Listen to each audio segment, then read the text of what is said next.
السلام عليكم ورحمة الله وبركاته. عاملين ايه؟ يا رب تكونوا في احسن صحة واحسن حال وراحة بال، اللهم امين يا رب العالمين.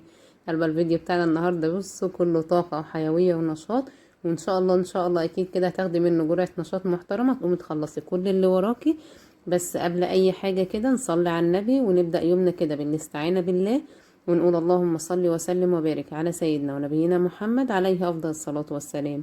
بص بقى، انا بدأت يومي كده قلت اعمل لي كوباية شاي بلبن، ويعني ايه فطار خفيف كده وفي نفس الوقت حلو، يعني ان هو ايه يدي برضو طاقة. يعني عايزة اقوم كده اللي هو ايه اشرب حاجة كده اروق بيها على نفسي، وجنبي كده حبة فايش، بحيث ان ايه يعني طبعا والدتي اللي عاملاه، يا رب يا رب يديها الصحة وبركة العمر، يعني ويخلي لنا امهاتنا جميعا يا رب، ويرحم برضو اي ام توفت، اللهم امين.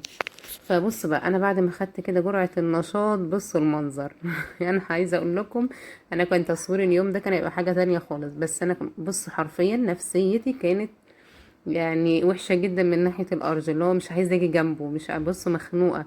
يعني شايفة قدامي طبعا كان عندي بقى ايه فرحة كبيرة قوي ان الكنبة الحمد لله هعملها وهتبقى سرير، وزي ما انتوا عارفين كده وتابعتوا معايا.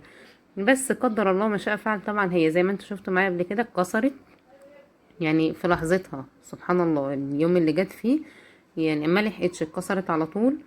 يعني الحمد لله قلت قدر الله ما شاء فعل. بس الفكرة كلها ان كمان الراجل ما جاش عملها، وكل يوم يعني كل شوية يدي ميعاد لجوزي مختلف، فعارفين بقى انتوا اللي هو خلاص نفسيتي بقى كانت قافلة خالص من الارض حرفيا. وكان بقى غسيل البطاطين كنت حطها فيه، والسجادة حطها فيه، والحمد لله يعني بص كله كده. فقلت لا، لقيت جوزي بقى بصراحة قال لي ده هو ان شاء الله هيجي النهاردة وفاضل له ساعة وجاي. انا بص قلت ان شاء الله في امل كبير، وحطيت في دماغي ان ان شاء الله اكيد جاي. وقمت كده قلت لا، هستعين بالله بقى، هو اللي هيشجعني اكتر ان هفتح بقى الكاميرا معاكم كده واصور، وان شاء الله كده ايه تاخدوا جرعة نشاط برضو لما تشوفوا الدنيا كده متبهدلة قوي وفجأة هتتحول دلوقتي وهتشوفوا الروقان.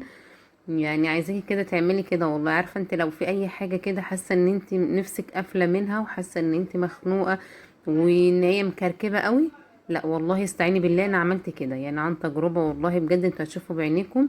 اديكوا شفتوا المنظر كان عامل ازاي، يعني بصوا منظر كده لا احسد عليه. بس بصراحه قلت هصور معاكم، اللي هو الفكره كلها انت لما تشوفي الدنيا متبهدله قوي وفجاه تروح يعني تبقى ترويج حلو قوي ليها، بتحس ان انت بتشحني طاقة بجد، عارفة، او مبسوطة بنفسك من الاخر، يعني فرحانة بنفسك وباللي انت عملتيه. فانا بصراحة اول حاجة قلت هعملها كده، هخلص من الغسيل، هشيل الغسيل اللي على الحبل وهنشر غسيل كده زي ما انتوا شايفين، كانت كمية غسيل محترمة. يعني وريتكم منظر الطبقين بتوع الغسيل كانوا قد ايه. فقلت لا، هخلص كده الغسيل الاول وهطبق الغسيل. بصوا برضو طبقت كده الغسيل، طبعا ده كان فيه شتوي، طبعا الحاجات تبع الحاجات اللي هتتشال. فقلت ايه يلا كده اشيلهم كده واخلص من الشتوي ومن البطاطين بصوا اتشجعت، والله اتشجعت يا جماعة. والحمد لله يعني برضو حصلت الصدمة في الاخر، وهقول لكم عليها برضو واحنا شغالين. فعايزاكي كده تقومي استعيني بالله وخلاص، مفيش وقت. يعني انا عايزه اقول لكم هو حرفيا انا بشجعكم وبشجع نفسي والله معاكم، لان مفيش وقت. انا عايزه اقول لكم خلاص الامتحانات مع العيد، وكل سنه وانتم طيبين. الشهر الجديد بدأ وخلاص، العيد المفروض يعني هيبقى تقريبا 26 الشهر ده. فاحنا بنلعب في الوقت الضايع، وهيبقى بقى في امتحانات، وسيبك بقى امتحانات كمان، امتحانات الشهر وامتحانات امتحانات الشهر الاسبوع ده، واللي بعده امتحانات غير مضافة، وبعد كده امتحانات اللي هي اخر السنة. فحرفيا عايزة اقول لكم بصي هتلاقي نفسك في ضغطة محترمة، وما تقدريش تقولي العيل في ايام الامتحانات حتى لو ما بيذاكروش، مش هتقدري تقولي العيل ناولني حاجة. لا، عشان يعني انت عارفة في الاخر هيجوا يتلككوا بيكي، ما انت كنت بتقولي، ما انت كنا بنعمل لك، ما كنا بنسوي، كنا بنساعدك. فيعني ايه بنبعد عن النقطة دي خالص. فطالما انت اللي هتعملي كل حاجة لوحدك، فريحي نفسك كده وقومي استعيني بالله وخلصي اللي وراكي. وطول ما انت بتستغفري ربنا وبتذكري ربنا كده، صدقيني الدنيا هتبقى بصي زي الفل. وحاولي كده برضو ايه، انا عارفة طبعا ان الدنيا مع الكل، يعني مش معاك انت بس، هتلاقي طبعا مصاريف مدارس ومصاريف عيد ومصاريف بص الدروس بقى والحاجات دي كلها. فحاولي على قد ما تقدري دبري نفسك ودبري حياتك وبيتك على قد ظروف جوزك، على قد ما هتقدري مثلا توفري او تدبري اعملي، نفذي على طول. يعني حاولي كده على قد ما تقدري. مثلا ايه، عارفين طبعا العيد اللي دخل علينا، طبعا عايزه بقى تجيبي لحمه، عايزه تظبطي بيتك وتملي التلاجة عندك، فخلينا برضو في حدود المعقول. يعني حاولي دلوقتي كده ايه، مشي الدنيا كده على قد ما تقدري. ولو عرفتي مثلا توفري حاجة، تجيبي مثلا من دلوقتي كده مثلا كيلو في لحمة، في مثلا مش عارفة بتحبوا مثلا الممبار، هتجيبي كيلو ممبار. يعني حاولي على قد ما تقدري كده، مشي نفسك كده وجيبي حاجة في حاجة، عشان ما تجيش في دخلة العيد وتقولي له هات مبلغ على بعضه عشان تبقى عايزة تجيبي الحاجات دي. فخلي كده دايما شايفك ناصحة، وعارفة توفري، عارفة تدبري. ويا رب كده، يا رب ان شاء الله يعيننا جميعا. انا بقولك انا عارفة ان الدنيا كلها على الكل كده، يعني ما هي جاية مع كله بقى، امتحانات مع عيد مع كله. ولو مثلا عايزة تجيبي مثلا لبس عيد او حاجة، برضو حاولي كده ايه تظبطي نفسك كده.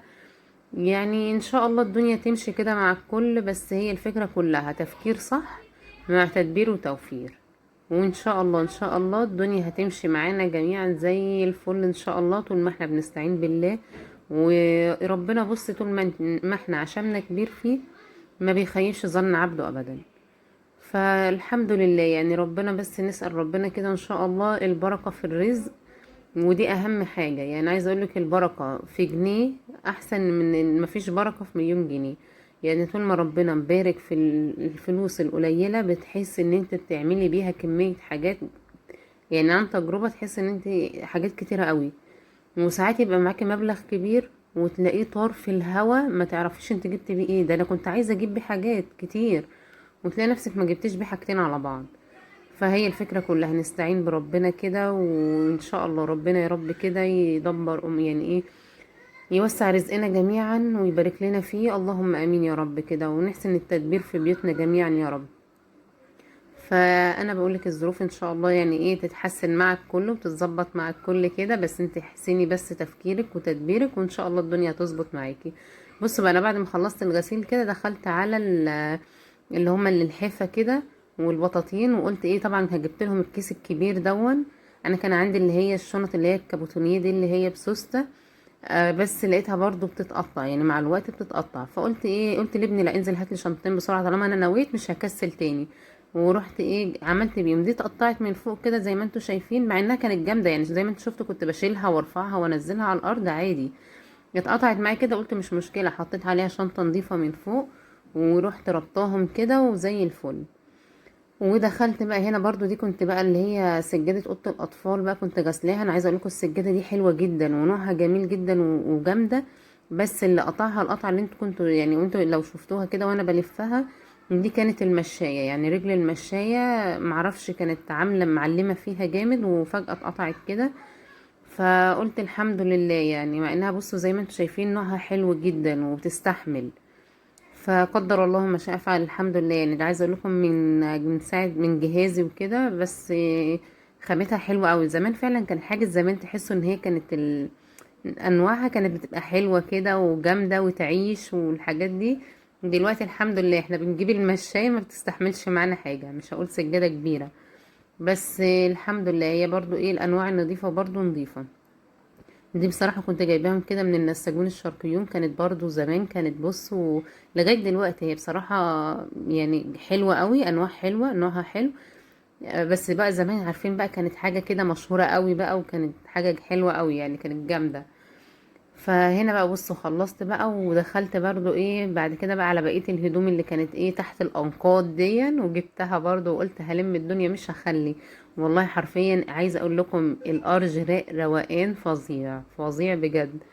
يعني وهشوفتوا زي ما انتوا شفتوا الخشبة كده معايا اللي هي بتاعت اللي هي السرير، المفروض اللي هي بتاعت الكنبة اللي هي المفروض تتحول سرير، ولسه هنجيب لها مرتبة. فهو الراجل والله قال هيجي وهيعمل لها خشب جامد وتمام وهيظبطها وكده. بس الحمد لله يعني قدر الله ما شاء فعل. هو الخشب اتكسرت يعني فيهم زي ما انتوا شفتوها كده. كنت مصوراها معاكم في الفيديو اللي فات او اللي قبليه، لا مش اللي فات، كان تقريبا اللي قبليه او اللي قبليه. فالحمد لله يعني فجأة ملحقتش تبيت والله في الشقة وهي سليمة، اتكسرت. والراجل قال هيتقلها بخشب حلو ومسامير حلوة وبتاع، وتقريبا ما شفناش وشه من وقتها خالص. فالحمد لله يعني، لدرجة ان حتى يعني هو كان جايبها حطها تحت في الحوش وتمام يعني. وابني بعد كده بقى ايه، هما اللي نزلوا جابوها وكده مع نفسهم. فما شفناهوش يعني، بقول لكم حرفيا من ساعه ما جه خد المقاسات ما شفناهوش تاني. فربنا يسترها يا رب ويجي ان شاء الله ويعملها يعني. والله عشمانه في ربنا خير. بس كفايه انه شجعني بصراحه، اول ما جوزي قال لي كده شجعني ان انا اقوم واعمل الارج كده والم الدنيا دي كلها. فقلت برضو ان شاء الله بقى الفتره اللي جايه هعمل ان شاء الله الستاير بتاعه الارج دي، لان هي زي ما قلت لكم قبل كده تقيله وتهمه يعني. عايزه انزل البلتكانه كلها عشان اغسلها يعني. هي دي حرفيا بقى بتبقى بصوا حاجة مضلعة جدا، لان هي كبيرة جدا وتقيلة. بنزلها بالستاير، افك الستاير واغسل البلتكانة بقى بالقماش اللي هو مدقوق عليها بمسامير.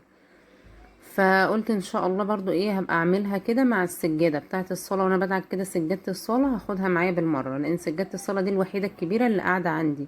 الباقي السجاد صغير مش كبير يعني، حتى لو كبير مش الكبير الكبر اللي هو زي بتاعة الصلاة وكده، لا. فحاولي برضو انت كمان كده سهلي على نفسك، خدي لك سجادة في مشاية في ستاير في الحاجات دي كده، حاولي تخلصيها كده دلوقتي. والله هترتاحي جدا جدا. هيجي عليكي فترة الامتحانات مش هتحسي ان انت بتمسحي بقى وبتغرقي والدنيا متبهدلة معاكي، والعيال في امتحانات وبتودي دروس وبتودي مدرسة. وطبعا كفاية كمان ضغطة الامتحانات، انت بتبقى اعصابك تعبانة عنهم بكتير، لان انا عارفة بصراحة هم مش في دماغهم اساسا. فربنا يا رب يسترها ان شاء الله. فانت حاولي كده على قد ما تقدري يعني، ايه روقي حالك كده من دلوقتي هترتاحي. ويا رب كده يعيننا جميعا على كل امور بيتنا وكل امور حياتنا. وما تنسوش اللايك والاشتراك، واشوفكم ان شاء الله يا رب في فيديو جديد على خير.